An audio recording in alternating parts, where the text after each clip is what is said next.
So we have Jordan Riak on the phone, and I'm pleased to introduce my friend and colleague who has worked for many years to protect children from violent punishments. In 1987, California Assemblyman Sam Farr invited Jordan to draft legislation that would prohibit pupil beating in California schools. Jordan accepted the offer, and Farr introduced the bill known as AB 1617. It became law on January 1st, 1987. Earlier, Jordan initiated a similar reform in New South Wales, Australia. When he and his family resided there, it too turned out successful. Go ahead, tell us more, Jordan. The progress of our mission, Paula, to reform child rearing and educational practices so that children are protected from assault and battery is no longer the heart of the issue as I see it. Let me explain. Haven't we, as parents and as teachers, been moving in the right direction? Haven't we been abandoning bad practices and bad habits that put our children at risk? Haven't we been modernizing our policies and reforming our laws in this regard? Any literate person with access to the Internet or within walking distance of a bookshop knows the answer. The question is not, are we doing the right things, but why are we doing them so slowly? While bans against corporal punishment have swept the world, except in the most backward of places, the practice remains a fixture in schools of 19 U.S. states. In those places, mainly the heart of the old Confederacy, students are still being punished by being battered on the pelvic region with wooden boards called paddles. When I tell people that, their eyes light up with the shock of disbelief. Really? You can't be serious. That doesn't happen anymore, does it? As a general rule, conversation about this subject is kept at low volume. It's forbidden territory. People who hit children keep mum about the practice, except when they are in like-minded company. And any hint that dear old mom or dear old dad might have been child abusers is received with blank stares and stony silence. And suggestions to politicians in the remaining paddling states that they should consider introducing legislation to better protect school children send some of them slinking out the nearest exits. My response to this state of affairs is simple.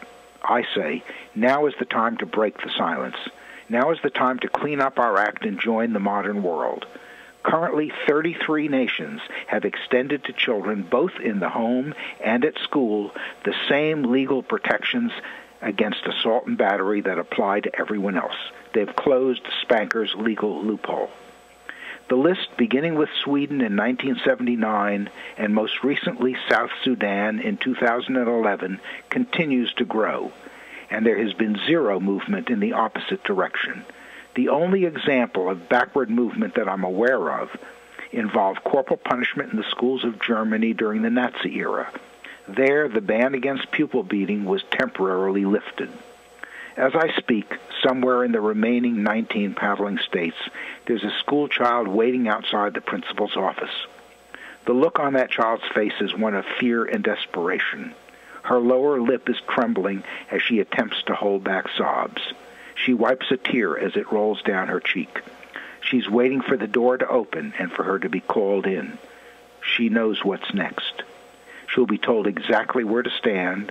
She'll be asked if she knows why she's being disciplined. She'll be told to bend forward and grab her knees.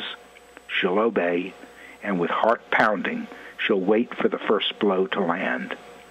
That's taking place at this very moment.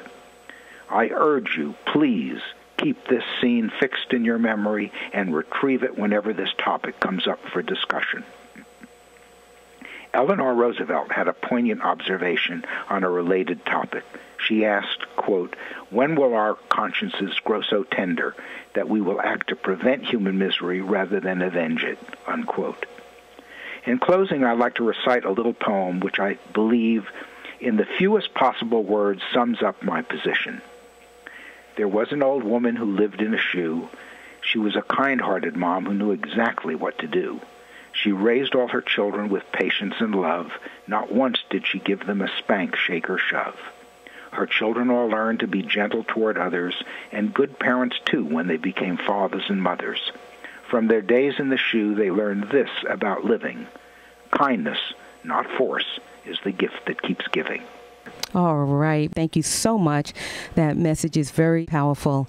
Thank you so much for the work that you're doing, and thanks for joining us on this show. Well, thank you for having me. I hope I've given you what you want. Oh, you've done wonderfully. Okay, bye-bye now, Jordan. Bye-bye.